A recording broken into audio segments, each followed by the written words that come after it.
کہتے جی اگر کوئی آدمی اپنی شرمگاہ کو ہاتھ لگاتا ہے وضو ٹوٹ جاتا ہے، حنفی مسلک میں تو نہیں ٹوٹتا ہے، لیکن اہل حدیث علماء کے نزدیک ٹوٹ جاتا ہے، اس لیے احتیاط کیا کریں، اور ضروری ہاتھ لگانا ہے، اور ہاتھ بھی وضو کر کے لگانا ہے، بغیر وضو کے نہیں لگا سکتے تھے، یعنی ایسی چیز ہے جس کو پاک ہو کے ہاتھ لگانا چاہتے ہو۔ اصل مسئلہ یہ ہے کہ لوگ نہا رہے ہوتے ہیں نا، غسل کر رہے ہوتے ہیں تو اس وقت ہاتھ لگ جاتا ہے، لیکن جب وضو کی نیت کر کے غسل کی احتیاط کرو کہ ہاتھ نہ لگے، ورنہ حنفی مسلک میں جو ہے وہ وضو نہیں، وہ کہتے ہیں کہ وہ بھی ایک بندے کے بدن کا ایک حصہ ہے، ایک ٹکڑا ہے، جیسے باقی کسی جگہ کو ہاتھ لگانے سے نہیں ٹوٹتا ہے تو وہ بھی نہیں ٹوٹتا ہے، لیکن احتیاط بہتر ہے۔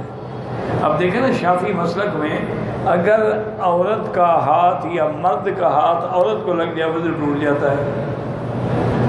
اب انڈونیشیا کے آپ نے دیکھا ہے حاجی سب شافعی ہوتے ہیں، تو وہ بیچاری ہاتھوں پہ دستانے چڑھا کے رکھتی ہیں اور کپڑے لپیٹ کے رکھتی ہیں تاکہ کسی غیر مرد کو ہاتھ نہ لگ جائے۔ انہوں نے وضو کیا، طواف کیسے ہوگا؟ طواف نہیں ہوگا تو پھر صفا مروہ کیسے ہوگی؟ عمرہ بھی برباد ہو جائے گا۔ ان کے نزدیک ان کے امام کا ایک قول ہے، اس پہ وہ احتیاط کرتے ہیں، عمل کرتے ہیں، لیکن باقی ائمہ کے نزدیک ہاتھ لگنے سے وضو نہیں ٹوٹتا۔ مسئلہ مرأة جو ہے کیا ناقض وضو ہے یا نہیں ہے، یہ بڑا ایک مسئلہ ہے یعنی، لیکن جمہور یہی کہتے ہیں، تینوں امام ابو حنیفہ، امام مالک، امام احمد بن حنبل کہ نہیں ٹوٹتا۔ صرف امام شافعی رحمۃ اللہ علیہ فرماتے ہیں کہ وضو اگر ہاتھ لگ جائے مرد کا عورت کو یا عورت کا مرد کو تو ٹوٹ جاتا ہے۔ اسی طرح امام شافعی رحمۃ اللہ علیہ کی شاگردوں میں ایک بڑے لوگ ہیں، وہ کہتے ہیں کہ اگر شہوت سے ہاتھ لگے تو ٹوٹتا ہے، بغیر شہوت کی اتفاق سے ہاتھ لگ گیا، دونوں طواف کہتے ہیں ایسے کہ چلتے چلتے ہاتھ لگ گیا، وضو نہیں ٹوٹتا ہے، چونکہ دونوں میں نہ نیت ہے نہ شہوت ہے۔ لیکن ائمہ ثلاثہ کہتے ہیں بھئی وضو نہیں ٹوٹتا، اس کی وجہ یہ ہے کہ حضرت عبداللہ ابن الزبیر یہ بی بی اسماء کے بیٹے ہیں۔ بی بی اسماء جو ہیں بی بی عائشہ کی بہن ہیں، یعنی بی بی عائشہ کے بھانجے ہیں۔ وہ ایک دن آئے اپنی مامی کے پاس، خالہ کے پاس، اور کہا کہ میں نے ایک مسئلہ پوچھنا ہے کہ کیا کبھی ایسا ہوا ہے کہ حضور پاک نے وضو کر لیا ہو اور وضو کرنے کے بعد کسی بیوی کو ہاتھ لگایا ہو یا بوسہ دیا ہو؟ کیونکہ یہ مسئلہ تو عورت ہی بتا سکتی ہے نا، اور شریعت کے مسئلے میں شرم نہیں ہوتا۔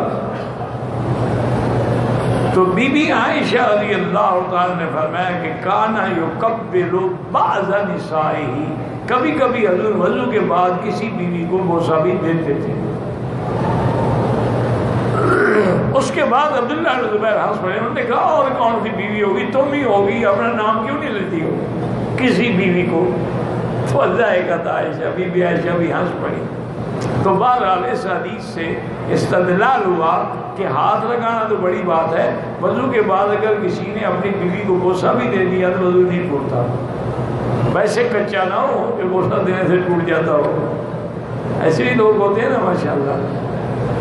تو بہرحال یہ ہے کہ لیکن احتیاط، میں نے بتایا نا کہ میرے والد صاحب رحمۃ اللہ علیہ تو ان کا ایک مقتدی تھا مولوی رحمت اللہ، مہاجر تھا، کرنال کا، اہل حدیث تھا، بڑا نیک آدمی تھا، اللہ اس کی قبر میں رحمت کرے۔ تو میرے والد صاحب ہمیشہ پگڑی باندھتے تھے اور پگڑی اتار کے چار پائی کے پائے پہ رکھ دیتے تھے، ایک چوکی پہ بیٹھ کے وضو فرماتے تھے۔ جب وضو کر لیتے تو میری والدہ کوشش کرتی کہ میں پگڑی پکڑوا دوں، نہیں میں خود اٹھا لوں گا۔ میرے پیچھے ایک مقتدی جو ہے وہ اہل حدیث ہے، عورت کے ہاتھ لگنے سے وضو ٹوٹ جاتے، اس کی تو نماز خراب ہو جائے گی غریب کی، تو میں کیوں نہ احتیاط کر لوں؟ تو احتیاط ہونی چاہیے، اس لیے بلا وجہ نہ آدمی اپنی شرمگاہوں سے کھیلتا رہے۔